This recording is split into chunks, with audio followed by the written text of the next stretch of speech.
اللي لسه حاصل ده قله ادب. انك بتلعب الاخير على الدوري وما كسبش ولا ماتش في الدوري، تتغلب منه مش تتعادل، تتغلب.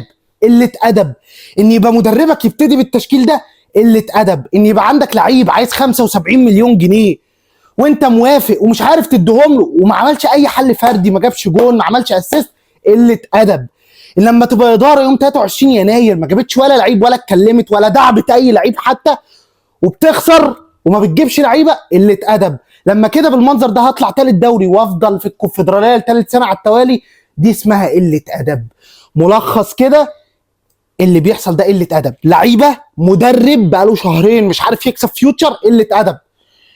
اداره ما بتجيبش لعيبه، برضه قله ادب. خلاص، هو ملخص كده اللي بيحصل ده قله ادب.